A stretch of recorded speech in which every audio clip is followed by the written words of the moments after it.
അടിക്കടിയുള്ള train ദുരന്തങ്ങൾ ഒരു ദുസ്വപ്നം പോലെ കാതുകളിലേക്ക് വന്നു പതിക്കാൻ തുടങ്ങിയിട്ട് നാളുകളേറെയായി. മനഃപൂർവ്വം ഒരു ശ്രദ്ധ തിരിച്ചുവിടലോ അശ്രദ്ധയോ അലംഭാവമോ ഒക്കെയാണ് ഈ ദുരന്തങ്ങളുടെ കാവൽക്കാർ. സംരക്ഷിക്കേണ്ടവർ തന്നെ കാലന്റെ കുപ്പായി വിട്ടാലോ അതാണ് പലപ്പോഴും ട്രെയിൻ അപകടങ്ങളുടെ കാരണം. ഇതിനൊരു പരിഹാരം വേണമെങ്കിൽ റെയിൽവേ സിസ്റ്റം തന്നെ മൊത്തത്തിൽ മാറണം. അതിന് റെയിൽവേ മന്ത്രി രാജിവെക്കണം എന്നതാണ് ഏറ്റവും വലിയ പരിഹാരമെന്നാണ് നിർദ്ദേശിക്കുന്നത് കോൺഗ്രസ്. ഇക്കഴിഞ്ഞ ദിവസം ഡൽഹിയിലുണ്ടായ അപകടം ഡൽഹി റെയിൽവേ സ്റ്റേഷനിൽ ദിക്കിലും തിരക്കിലും പെട്ട് നഷ്ടപ്പെട്ടു. അതിന് റെയിൽവേ മന്ത്രി രാജിവെക്കണമെന്നതാണ് ഏറ്റവും വലിയ പരിഹാരമെന്ന് നിർദ്ദേശിക്കുകയാണ് കോൺഗ്രസ്. ഇക്കഴിഞ്ഞ ദിവസം ഡൽഹിയിലുണ്ടായ അപകടം ഡൽഹി റെയിൽവേ സ്റ്റേഷനിൽ തിക്കിലും തിരക്കിലും നഷ്ടപ്പെട്ടത് 18 ജീവനുകൾ.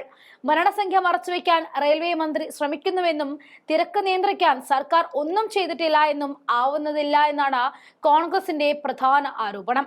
റെയിൽവേ മന്ത്രി രാജിവെക്കണമെന്ന് കോൺഗ്രസ് ആവശ്യപ്പെടുമ്പോൾ അതിനെ സാധൂകരിക്കാനുള്ള കുറച്ച് കണക്കുകൾ കൂടി നിരത്താം. 10 വർഷം മുൻപ് പ്രതിവർഷം 171 അപകടങ്ങൾ മാത്രം ഉണ്ടായിരുന്നുവെങ്കിൽ ഇപ്പോൾ അത് ഇരട്ടിയാണ്. കഴിഞ്ഞ 5 വർഷത്തിനിടെ 200 ട്രെയിൻ അപകടങ്ങളിലായിട്ട് 351 പേർ മരിക്കുകയും 970 പേർ പരിക്കേൽക്കുകയും ചെയ്തതായിട്ട് 17 റെയിൽവേ സോണുകളിൽ നിന്നുമുള്ള ഇന്ത്യൻ റെയിൽവേ പങ്കിട്ട കണക്കുകൾ വെളിപ്പെടുത്തുകയാണ്. 2023 ജൂണിൽ നടന്ന ബാലസോർ ട്രിപ്പിൾ ട്രെയിൻ ദുരന്തം ഉൾപ്പെടെ ഏറ്റവും കൂടുതൽ 10 അപകടങ്ങളിലായിട്ട് 297 പേർ മരിക്കുകയും 637 പേർക്ക് പരിക്കേൽക്കുകയും ചെയ്തിട്ടുണ്ട്. തൊട്ടു പിന്നാലെ ഈസ്റ്റ് കോസ്റ്റ് റെയിൽവേ സ്റ്റേഷനിൽ 15 അപകടങ്ങളിലായിട്ട് 20 പേർ മരിക്കുകയും 79 പേർക്ക് പരിക്കേൽക്കുകയും ചെയ്തിട്ടുണ്ട്.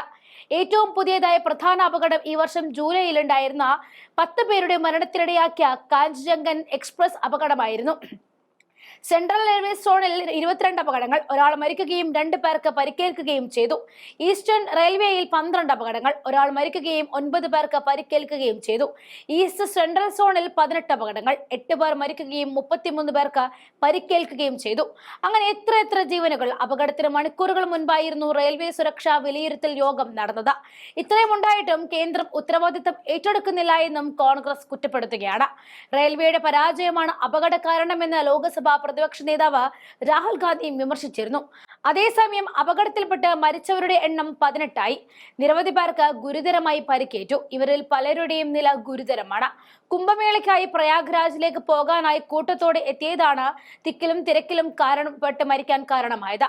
പ്ലാറ്റ്ഫോം നമ്പർ അവസാന നിമിഷം മാറ്റിയത് അപകട കാരണമായതായിട്ടാണ് യാത്രക്കാർ പറയുന്നത്. അശ്രദ്ധയും കെടുകാര്യസ്ഥതയും കാരണം ഇല്ലാതായത് ഒട്ടനവധി ജീവനുകളാണ്.